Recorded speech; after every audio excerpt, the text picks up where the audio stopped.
Welcome back. All right, so we got 6 games tonight in the National Hockey League. Since this game was the only one on for the first 2 hours of the night, I figured I'm going to put it on a board by itself. That way I don't have to worry about my notes taking up too much space.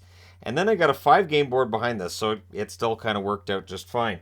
So we'll start things off with this board before we have to make the change. Blackhawks against Toronto. Mrazek versus Samsonov. Mrazek had a rough night overall, and it starts at 9 seconds. Point 399 for Riley. Morgan Riley, by my count, does not get point 400, but he's got 399. Nylander with the goal, Brody with the other assist, and again, that's 9 seconds in. Just kind of puts it around / through Mrazek.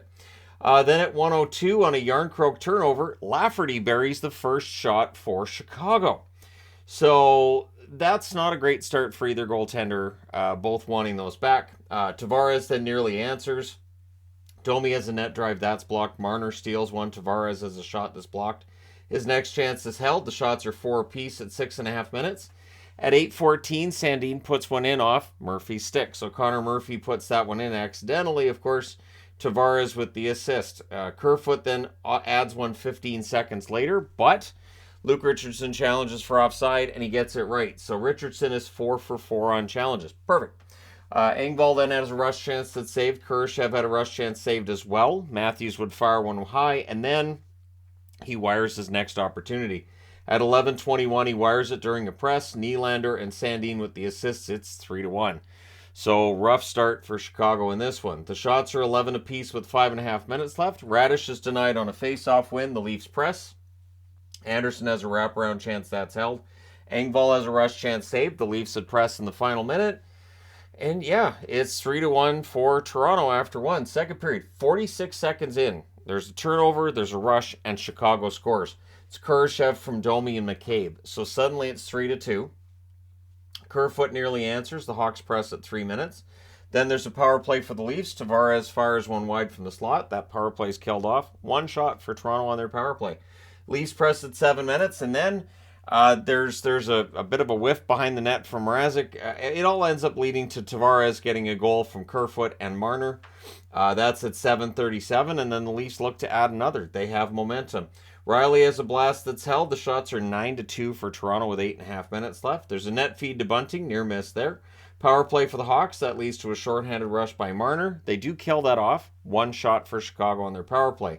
And then Timmins with a blast from the point. He scores from Austin Matthews at 16:07. Makes it 5-2. This game's getting into Laffer territory. Suppressed by the Hawks with 3 minutes left. With 1:48 left, the Leafs get a power play. So that rolls over into the third. Those final 12 seconds, of course, are killed off by Chicago. Pressed by the Hawks, but they're kept to the outside. The Leafs then press at 3 minutes. The Leafs end up drawing themselves a power play. The Hawks don't let them set up. They killed that off. No shots for Toronto during that power play. Hawks then go to a power play of their own. That leads to a shorthanded near miss for Kerfoot. There's a chance for Aston Reese shorthanded as well. That's saved. That power play's killed off just the one shot. I'm not sure who got the one shot for Chicago on that power play. They said it. I wrote it down, and I'm like, I don't know where that was. Bunting has a shot that's held. The Leafs press with 9.5 minutes left. Matthews is denied, and then the Hawks rush. Tyler Johnson has a chance that's held. The shots are 7-6 Toronto with 5.5 minutes left. Hawks press with 4 minutes left. Anderson then had a rush chance that's saved. 36 seconds left. The Hawks get another power play. That just runs out the clock. Your final score is 5-2 for Toronto. They go to 33-14-8 with the win. Chicago 16-32-5 with the loss. The shots in this one, 18-14 Toronto in the first, 13-7 Toronto in the second, 11-8 Toronto in the third. Final shots 42-29 for the Leafs. Power plays, both teams 0 for 3. The hits 42-25 for Chicago. Mrazek saves 37 out of 42. Again, just a rough night for him. Samsonov recovers from allowing that first shot, and he saves 27 in the next 28 to end up with 27 saves on 29 shots overall. Now let's get to the rest of the games. Bam, we are back. Okay, so Tampa Bay in against Arizona. This is the first instance of 2. Tony the Tigers. We had a double shutout tonight. It was an exciting game, though, and honestly, I think this was just Connor Ingram saying, you guys let me go, you shouldn't have. So it's Elliott versus Ingram in this one. Early hold by Ingram. The Bolts draw a power play. Stamkos is denied twice. That's killed off. 8 minutes in, the shots are 8-1 Tampa. So Tampa Bay, who played last night, both they and Colorado having to get on planes and get out, and apparently Tampa Bay gets in, I think it's at 2:30 in the morning. So yeah, they didn't have a lot of time, but they did pretty well. The Coyotes then press. Elliott holds on there. Points denied on a rush. The rebound is held. Coyotes press. They don't get shots out of that. Tampa Bay goes back to the power play. That's killed off. The Bolts press after it ends. With 5 minutes left in the period, the shots are 20-5 for Tampa. Now, by the end of the period, they had Tampa with 23 shots. That's been adjusted down to 20 shots, but man, final minute, there's a press by the Coyotes. But yeah, after the first, it's scoreless, and everybody needs to give Ingram. I would say everybody on the team should give Ingram, what, $50 for that? So, second period, the Bolts draw a power play. Point has a net drive that's defended. An aggressive penalty kill by the Coyotes. Point fires one wide from the slot. It's killed off, and again, Ingram's becoming the story. The shots are 10-1 Tampa at 7.5 minutes. So Ingram just keeping this one scoreless. Coyotes press are kept to the outside. There was a post for Keller on a rush. Hagel can't bury one in close. Sorelli's denied in close as well. Hagel then has a rush chance that's held. The Coyotes press with 2.5 minutes left. Guess what that leads to? Sorelli being denied on a rush. So Sorelli, lots of chances. Honestly, Tampa Bay after 2 periods, they had outshot the opposition 37-13 through 2 periods. So it had to be somewhat frustrating because when you see shot totals like this, I know for me as a fan, I think, yeah, the team with 13 shots is going to win, aren't they? So third period, the Bolts had the early jump.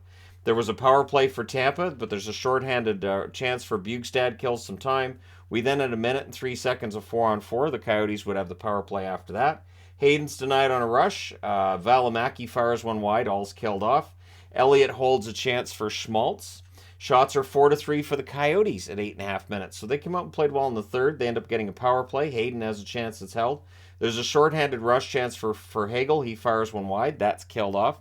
Hayden's then denied. The Bolts clear it out. We're going to overtime. The Bolts 5-1 in overtime. The Coyotes 1-6. Those records would stay intact.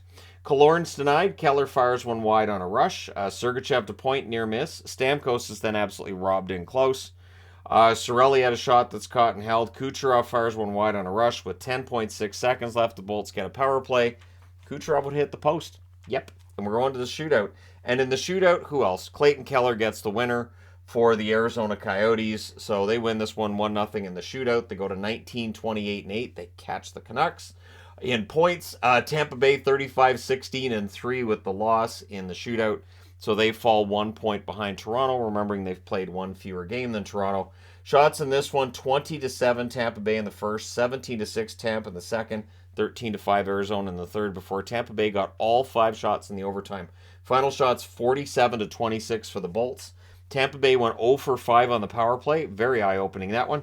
Arizona 0 for 2. The hits 25-20 for the Coyotes. Elliott saves all 26 shots for his 44th career shutout. Ingram saves 47 shots for his first career shutout. So fantastic performance by Connor Ingram. And who knows, this kind of a performance could turn some heads going up to the trade deadline. How many teams could use a goaltender right now? The answer is at least a few. All right, moving on. Next game, Colorado in against Minnesota. So this was a really bizarre game. It's Georgiev versus Fleury. There was a big hit by Manson, who was making his return tonight. So Josh Manson letting people know I'm back. I'm going to start flattening people. Wild press at 2 minutes. They end up getting themselves a power play. They overpassed during that, and then Eriksson Ek would hit the post. Spurgeon has a shot deflect wide. The power play's killed off, just the one shot on net. Eriksson Ek is then denied on a rush. The shots are 5-2 Wild at 8 minutes. So the Avs get stuck on 2 shots for a while. It's not the only time they get stuck on a certain number of shots. The Wild would press with 5 minutes left, but then there's a turnover, and on a rush, Cogliano scores from Taves and Girard. And that's at 15-14. The dislike is ramping up between these teams late. Not that there was a lot of penalties. 1:51 left. There is a penalty. The Avs get a power play. Lekkonen's denied from the slot. The 9 seconds rolls over into the second. Easy to kill that off if you're Minnesota. Good early back and forth, and then Malgin. He scores in back-to-back games. He scores from McKinnon and Manson at 2:20, and he buries it on the zone entry. So nice goal there for Malgin. The Wild press to answer. They end up getting a power play, and they do score on the power play. It's Eriksson Ek from Zuccarello and Boldy at 7:09. So suddenly it's 2-1. But Minnesota's controlling most of this game. So Wild press to tie it. The shots are 6-2 for the Wild at 8.5 minutes. There's a press by the Wild at 9.5 minutes. Things get pushy after a hold by Georgiev. Hartman would fire one wide, and then McKinnon makes it 3-1. He scores from Taves and Lehkonen at 16:29. The interesting thing is that was the first shot Colorado had since they got the second goal. So they went without a shot for 14 minutes and 9 seconds, and they scored on both shots. So really, this had to be tough for Minnesota. They had a lot of opportunities. Georgiev's just stoning him. The puck goes the other way, and it's in. Third period, McKinnon has a shot tipped wide. The Wild press at 3.5 minutes. Lehkonen then has a shot that's toe saved. Crossbar for McKinnon away from a 4-1 lead. Nichushkin's denied and close. The shots are 9-6 for the Avs with 6.5 minutes left. So a much better third period by Fleury. And then Kaprizov, he scores from Zuccarello and Brodin at 14:07. So down by 1, Minnesota would pull the goaltender. Rantanen blocks the Zuccarello shot while that's going on. The Wild would call a timeout with 1:14 left. Boldy fires one wide on a net drive, and the Avs do hold on. They win this one 3-2, keeping in mind that both Tampa and Colorado played last night and got in late. And so big win for Colorado. They go to 29-19-5. For Minnesota, they're 28-21-5. So they fall behind the Colorado Avalanche officially with this one. Shots in this one, 17-6 Minnesota in the first, 13-4 Minnesota in the second, and 13-9 Minnesota in the third. They outshoot Colorado 43-19. Power plays Colorado 0-for-1, Minnesota 1-for-2. Hits 22-19 Colorado. Georgiev saves 41 out of 43. Fleury saves 16 out of 19. So we'll see what happens from here. But Minnesota's playoff hopes and dreams, they're kind of on the line here, and it kind of feels like it's slipping away from them. All right, next up, Detroit and the Oilers. So I'm wearing a Detroit jersey tonight because A, they win, and B, I thought this was the most impressive win of this winning streak. So this is their fourth straight, but the back-to-back wins over Vancouver. Vancouver's been giving away a lot of goals. So this one, you've got Husso versus Campbell. I'm sure that Oiler fans will jump in and say, you know, Jack Campbell, we could have used a couple saves we didn't get, which is fair. But at any rate, there's a post for Nurse. The Wings would draw a power play, and they score on it. It's Larkin from Fabry and Perron at 4:17. So Dylan Larkin stays red hot. Second shot, too, and he buried that one in close. The Oilers then pressed to answer. Pretty quiet crowd. Got to say, Edmonton was quiet early on in this. Shots were 3-1 for the Wings at 6 minutes. Kulak then has a net feed. That's picked off. The Wings press at 8 minutes. Ryan Nugent-Hopkins fires one high as the Oilers press. Perron's denied from the slot. And then Seider. One deflects in for Seider. Caught with the assisted 17-19. No matter the angle, throw it at the net. It might go in, and in this case it did. Broberg then had a chance that was held, but after the first period, it's 2-0 for Detroit. Second period, McDavid has a net drive that's defended, and then Nugent-Hopkins scores at 1:26 from McDavid and Hyman. Then there's a delay of game call. That gives the Oilers a power play. McLeod's denied. That power play is killed off. And then the Wings draw themselves a power play, and they score on theirs. It's Fabry from Perron and Hronik at 9:06. It was a good cycle by Detroit. You tire out the penalty killers, and you bury it. So that makes it 3-1. Puljujarvi tries to answer. Ryan Nugent-Hopkins can't bury one, and then he does. His next opportunity goes in. He scores from McDavid and Bouchard at 11:32. The Oilers would press with 7.5 minutes left, trying to tie this up. Fogel's denied as the Oilers are pushing for it, but Mata would score from Larkin at 16:12 to restore the 2-goal lead for Detroit. The Oilers press in the final minute, but they're down 4-2 going into the third period. The Oilers draw a power play early in that third period. McDavid was denied. It's cleared out, but then later on in the power play, they do score at 3:26. It's Draisaitl from Barrie and Nugent-Hopkins. And then at 5:27, Ryan scores from Costin and Broberg. And Broberg, I thought, had a good game, so suddenly we're tied at 4. The Oilers press for the lead. Janmark has a chance that's held. We get some pushing after that. Nugent-Hopkins can't bury one in close, as Husso was fantastic in the third period. Even though he allows the 2 goals, he was fantastic going forward from there. Nugent-Hopkins couldn't bury. Bertuzzi's then denied on a 2-on-1. Oilers press with 4 minutes left. With 2:55 left, the Oilers get a power play. Pretty aggressive penalty kill, though, by the Wings. They do kill that off. So we're going to overtime. In the overtime, Oilers control early. Bertuzzi steals one for McDavid. Then there's a near miss for Nugent-Hopkins. Kane can't bury on a rush. Seider then blocks a McDavid rush. Moritz Seider, here's your job. You have to defend McDavid. He did pretty well.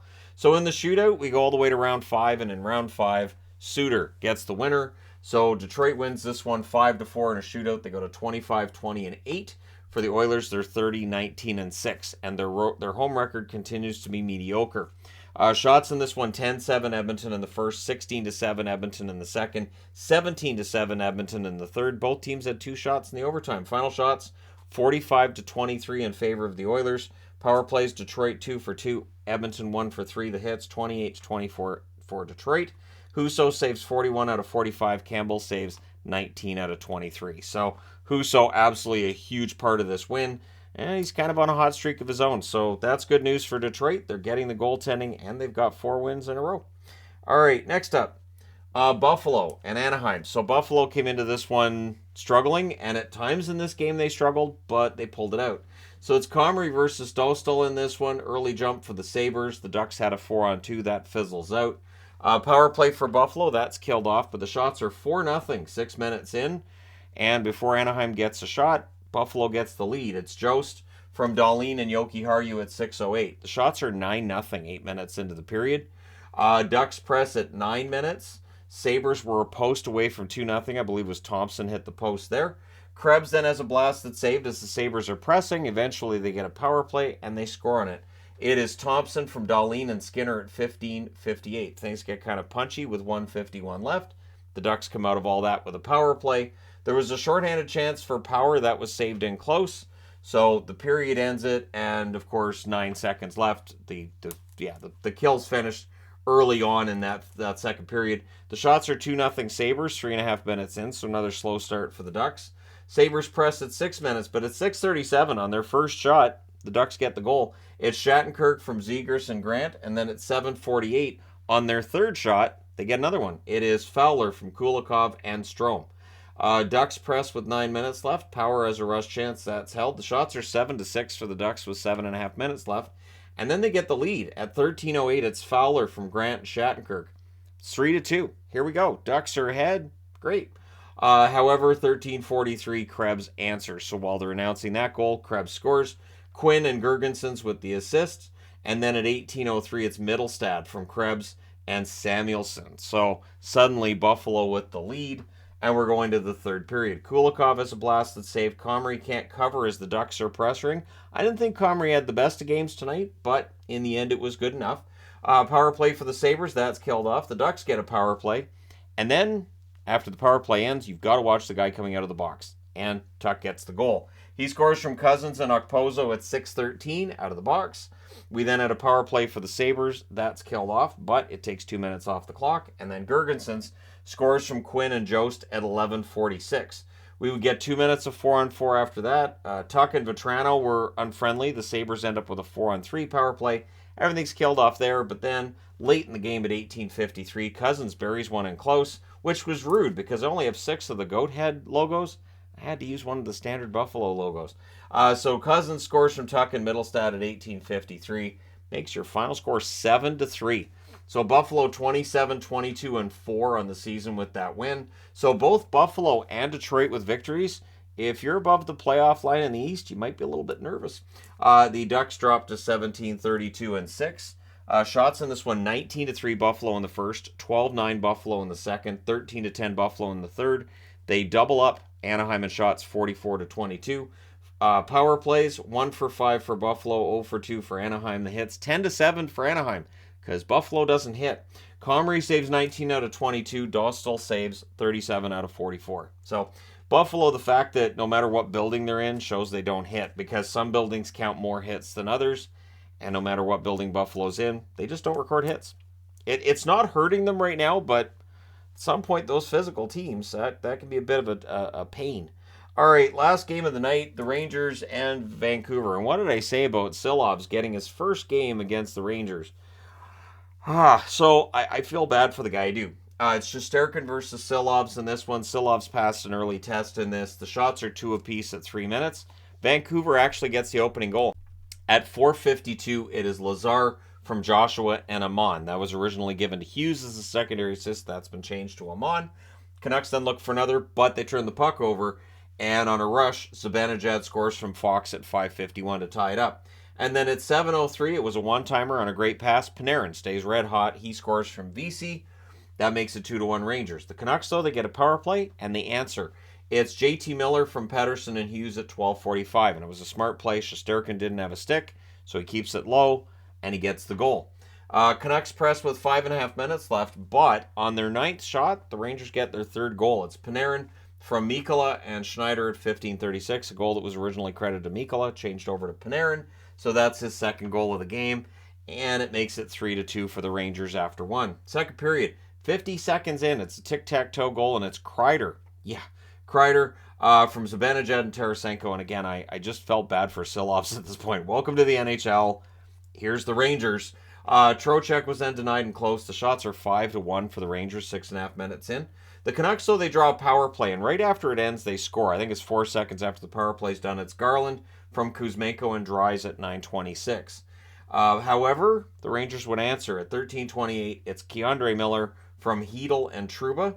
The Rangers draw a power play. That's killed off. After 2 periods, the score's 5-3 in favor of the Rangers. Third period, early jump for the Canucks. And they seem to have some pride going for them in the third period. And I don't mean that in any kind of facetious or negative way. I actually thought they came out and played a good third period.